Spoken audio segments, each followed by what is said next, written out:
কোনোবাই আমি medical ইঞ্জিনিয়াৰিঙত seat নাপালে হতাশ হোৱাৰ কোনো প্ৰয়োজনে নাই।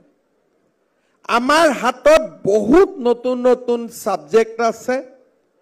যাক আমি পঢ়ি শুনি বহু দূৰ আগুৱাই যাব পাৰোঁ। কোনোবাই যদি আমি ৰাজনীতি বিজ্ঞানত পঢ়িছোঁ, আজি ৰাজনীতি বিজ্ঞান আগৰ ৰাজনীতি বিজ্ঞান হৈ থকা নাই।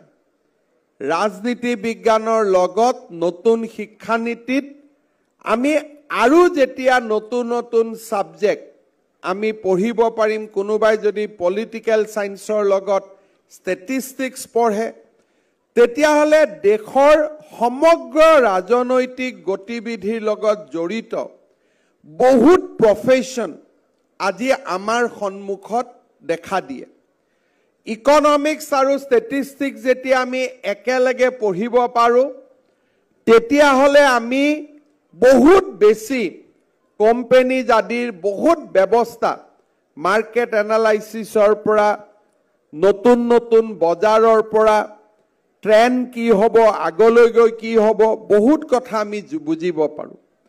হায়াৰ ছেকেণ্ডাৰী সায়েন্সত পাছ কৰা প্ৰতিজন ল'ৰাই বেছিক ছফ্টৱেৰৰ ওপৰত জ্ঞান আহৰণ কৰি তথ্য প্ৰযুক্তিৰ জগতখনৰ প্ৰতি আগুৱাই যাব পাৰে। গৌৰাংগ দাস ডাঙৰীয়াই অকণমান হয়তো আজি আমাক আইডিয়া দিছে, কিন্তু মই বিশ্বাস কৰোঁ যে উচ্চতৰ মাধ্যমিক পৰীক্ষাত পাছ কৰাৰ পিছত মনত ভাবি থোৱা কিবা এটা আমি পাব নোৱাৰিলোঁ বুলিয়ে হতাশ হোৱাৰ আমাৰ প্ৰয়োজন নাই। কাৰণ এই বহল পৃথিৱীখনত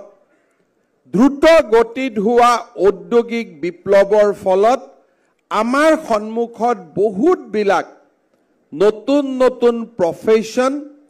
আজি আমাৰ সন্মুখত দেখা দিছে। যোৱা কেইদিনমানৰ পৰা অসমত সেমি কণ্ডাক্টৰৰ দৰে ইণ্ডাষ্ট্ৰী স্থাপনৰ প্ৰচেষ্টা চলি আছে। প্ৰাৰম্ভিকভাৱে মই কথা পাতোতে মোক তেখেতসকলে কৈছিলে যে প্ৰায় 10,000 হায়াৰ ছেকেণ্ডাৰী সায়েন্সত পাছ কৰা ল'ৰা ছোৱালীক যদি অসমত এই ধৰণৰ উদ্যোগ আহে, এই ধৰণৰ উদ্যোগৰ বাবে প্ৰয়োজন হ'ব। এতিয়া আজিলৈকে হয়তো আমি স্কুলত সেমি কণ্ডাক্টৰৰ বিষয়ে শুনাও নাই, কিন্তু পৃথিৱীখন ইমান আগুৱাই গৈছে যে কাণ আৰু চকু আমি যদি ঠিক কৰি ৰাখোঁ, তেতিয়াহ'লে এই পৃথিৱী এতিয়া হতাশাৰ পৃথিৱী নহয়, এই পৃথিৱী হৈছে আশাৰ পৃথিৱী। কেতিয়াবা কেতিয়াবা মোক ল'ৰা ছোৱালীয়ে কয় যে দাদা মই হতাশ হৈ গৈছোঁ। হতাশ কিয় হ'ব লগা হ'ল? হতাশ এইকাৰণে আমি হ'ব লগা হয় যে আমি ধৰি থম যে মই এইটোৱে কাম আমি কৰিম, কিন্তু তাতকৈও যে ভাল কাম আছে, তাতকৈও যে ডাঙৰ কামেৰে আমি একোজন সফল ব্যক্তি হ'ব পাৰোঁ, তাৰ বিষয়ে আমি চিন্তা কৰাৰ আমাৰ অৱকাশ নাই। কোনোবাই মেডিকেলত সিট নাপালে হতাশ হয়, কিন্তু মেডিকেলত সিট নোপোৱা ল'ৰাজনেও মলিকুলাৰ বায়'লজি আদি পঢ়ি তেওঁ যে ডক্টৰে কি ঔষধ লিখিব তাক নিৰ্ধাৰণ কৰিব পাৰে, ডক্টৰৰ ওপৰতো যে ছুপাৰ ডক্টৰ হ'ব পাৰে, সেই ধৰণৰ জিজ্ঞাসা আমাৰ মনত থাকিব লাগিব। এই পৃথিৱীখন হতাশাৰ পৃথিৱী নহয়। যুগ যুগ ধৰি একোজন মানুহৰ সাধনাৰে পৃথিৱীখন আজি এই অৱস্থা আহি পৰিছে। যদি আইনষ্টাইন হতাশ হৈ গ'লহেঁতেন, মানুহে বিজ্ঞান দেখা নাপালেহেঁতেন।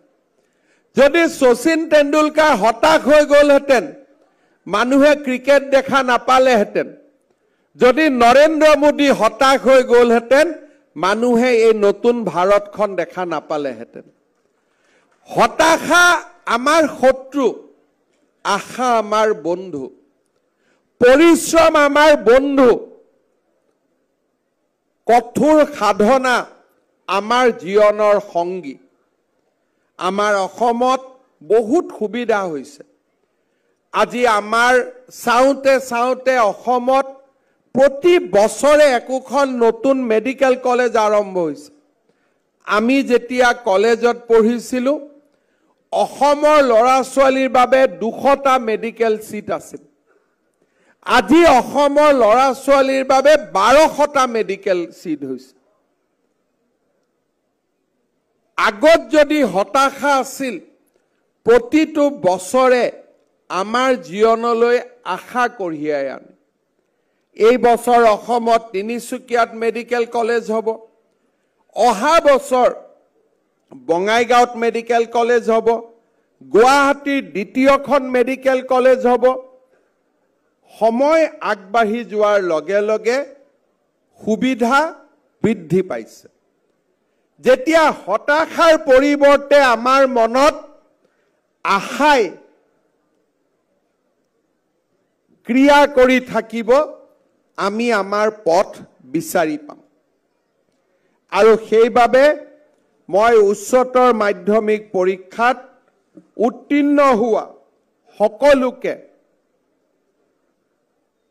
নিজৰ লক্ষ্য পথত অবিচলিতভাৱে থিয় হৈ আশাৰ এটা মন বুকুত বান্ধি আগবাঢ়ি যাবৰ বাবে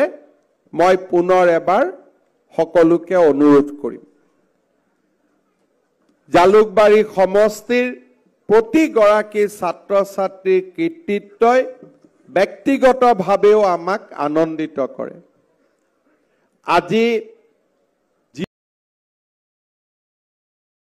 कर लीजिए अगर मैं झूठ बोला हुआ दूसरा बार मैं आपका प्रदेश में नहीं आऊंगा আজি অসমৰ এই কথাবোৰ মানুহে বিশ্বাস নকৰে যে 1 লাখ চাকৰি আমি দিব পাৰো চাকৰি দিয়াটো সহজ এটকাও ঘোষ নলুৱাকৈ দিয়াটো বহুত টান কাম এটকাও ঘোষ নলুৱাকৈ আজি যেতিয়া মই জাগিৰোডত আছিলো ডেকা লৰাই মোক খুদি আছিলে দাদা পুলিচৰ ইন্টাৰভিউ ডেট কেতিয়া হ'ব এইটো নকয় যে মোক চাকৰি দিয়ক খালি খুদে ডেট কেতিয়া কাৰণ তেওঁলোকে জানে যে 5 লাখ 4 লাখ টকালৈ চাকৰি দিয়াৰ সময় গুছি গল এতিয়া মই মাত্ৰ দৌৰিব লাগে আৰু চৰকাৰী চাকৰি পাব লাগে আজি অসমত 3rd গ্ৰেড 4th গ্ৰেডৰ পোষ্ট ওলাই কোনো আমাৰ ওচৰত নাহে চাকৰি কাৰণে এছিএছ এপিএছৰ চাকৰি ওলাই কোনো আমাৰ ওচৰত নাহে কিয় নাহে আমাৰ ওপৰত বিশ্বাস নিৰ্মাণ হল যে এইখন চৰকাৰে টকা নাখায় চাকৰিৰ নামত টকা নলয় দুখীয়া আৰু দৰিদ্ৰ মানুহক চৰকাৰী চাকৰি কৰ্ম সংস্থাপন দিয়াই আমাৰ আটাইতকৈ পবিত্ৰ ধৰ্ম এই কথা যি অসমৰ প্ৰতিজন দুখীয়া মানুহে বুজি পায় শ্ৰদ্ধাৰ ৰাইজ যেতিয়া মই তাতে গৈ কৈছিলো যে আমি মুখ্যমন্ত্ৰী আৱাস যোজনা কৰিম তেওঁলোকে কয় যে স্যাৰ আসাম में कैसे संभव होगा অসমত সকলো সম্ভৱ এইখন ৰত্নগৰ্ভ অসম ইয়াত সকলো সম্ভৱ মাত্ৰ অসমৰ মানুহে যেনেকে লাচিতে সংকল্প লৈছিল মই মুগলক ঘৰুৱাম তেনেকে আমি সংকল্প লব লাগে এবাৰ সংকল্প লব লাগে যে খেতি পথাৰবোৰ খালি হৈ পৰি থাকিব নিদিও এবাৰ সংকল্প লব লাগে মই ডেকা লৰা দেউতা মাক কষ্ট নিদিও নিজে কিবা এটা কৰি খাম এবাৰ সংকল্প লব লাগে আন্দোলন নকৰো পঢ়িম এবাৰ সংকল্প লব লাগে মই পঢ়ুৱাম এবাৰ সংকল্প লব লাগে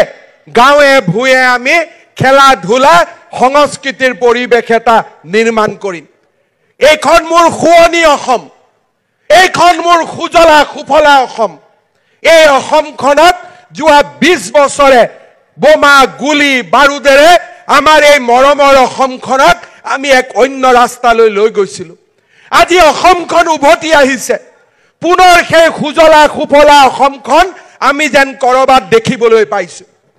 আৰু এই অসমখনক আমি যদি আগুৱাই লৈ যাব পাৰো লাচিতে যেনেকে মুগলক পৰাস্ত কৰিছিল আমিও বিকাশৰ নতুন জয়গানেৰে আমি ভাৰতৰ ভিতৰতে আমাৰ ৰাজ্যখনক আমি প্ৰতিষ্ঠা কৰিব পাৰিম শ্ৰদ্ধা ৰাইজ আমি সংকল্প লব লাগিব বহুত হৈ গল ৰাজনীতি বহুত হৈ গল ধৰ্ণা ধৰ্মঘট আন্দোলন একো ফল নিদিয়ে তাত ফল দিব যেতিয়া আমাৰ আই মাতৃসকলে আত্মসহায়ক গোটৰ জৰিয়তে নতুন দিনৰ সপোন দেখিব যেতিয়া আমাৰ ল'ৰা ছোৱালী বিলাকে পঢ়া শুনা কৰি একোজন মানৱ সম্পদ হোৱাৰ সপোন দেখিব তেতিয়া আমি আগুৱাই যাব পাৰিম যেতিয়া আমাৰ জ্যেষ্ঠজনে আমাক শুদ্ধ ৰাস্তা দেখুৱাব দুটা দশক আমি নষ্ট কৰি পেলালো দুটা দশক আমি শেষ কৰি পেলালো কালি বোলে মধ্য অসম বন্ধ কালি বোলে উত্তৰ অসম বন্ধ কালি বোলে দক্ষিণ অসম বন্ধ কালি বোলে অসম বন্ধ কালি বোলে গ্ৰেনেড বিস্ফোৰণ কালি বোলে বোমা বিস্ফোৰণ সেই পৰিবেশ খলনি কৰি এতিয়া অসমৰ নাম আমি কৰিছো অমৃত বৃক্ষ আন্দোলন বিহুৰ জৰিয়তে গিনিজ ৱৰ্ল্ড ৰেকৰ্ড দুৰ্নীতি নকৰাকৈ 1 লাখ চৰকাৰী চাকৰি আৰু দুৰ্নীতি কৰা অফিচাৰ সিধা সিধি জেলত কোনো বেলেগ ব্যৱস্থা একো নাই এইখন অসমত বসুন্ধৰা আঁচনিৰ জৰিয়তে 3-4 লাখ লোকক মাটিৰ অধিকাৰ প্ৰদান কৰা জনজাতীয় লোকসকলৰ সমস্যা সমাধান কৰা আজি আমি একো এটা পৰ্যায় ৰখা নাই আপোনালোক আমি সকলোৱে এখন নতুন অসম নিৰ্মাণৰ কামত আমি নিজকে নিয়োজিত কৰিছো অসমৰ ৰাইজে যোৱা 3টা বছৰ আমাক যি অকুণ্ঠ সহায় সহযোগিতা আগবঢ়ালে হি এক নতুন অসমৰ ভেটি নিৰ্মাণ কৰিলে আজি আপোনালোকে চিন্তা কৰক জাগিৰোডত বহুত বিধায়ক আছিল জাগিৰোডৰ সেই আইবিটো সদায় তেনেকৈ পৰি আছিল জাগিৰোড পৰিৱৰ্তন হ'ব পাৰে কোনেও চিন্তা কৰা নাছিল আজি পীযুষ হাজৰিকা ডাঙৰীয়াই সেই সপোন দেখিবলৈ সাহস কৰিছিল বাবে আজি জাগিৰোডৰ জীৱনলৈ পৰিৱৰ্তন আহিল সপোন দেখাৰ সাহস লাগিব আৰু সপোন দেখাৰ বাবে জাগিৰোডৰ ৰাইজৰ আশীৰ্বাদ লাগিব 114 কোটি টকা এটা দিনত জাগিৰোডৰ মানুহে আগতে কেতিয়াও মই 20 বছৰ ধৰি বিধায়ক হৈ আছো বহু কেইজন জাগিৰোডৰ বিধায়কৰ লগত মই একেলগে কাম কৰিছো কাকো মই সমালোচনা নকৰো পৰিবেশ নাছিল আজি আমাৰ অসমত এটা পৰিবেশ নিৰ্মাণ হৈছে আৰু পৰিবেশ নিৰ্মাণ হৈছে বাবে আজি আমি মৰিগাঁওৰ দৰে জাগাটো মেডিকেল কলেজ বনোৱাৰ কথা চিন্তা কৰিব পাৰিছো আজি পৰিবেশ নিৰ্মাণ কৰাৰ বাবে আজি আমি জাগিৰোডত বৃহৎ উদ্যোগৰ আমি সপোন দেখিব পাৰিছো আৰু মোৰ সপোন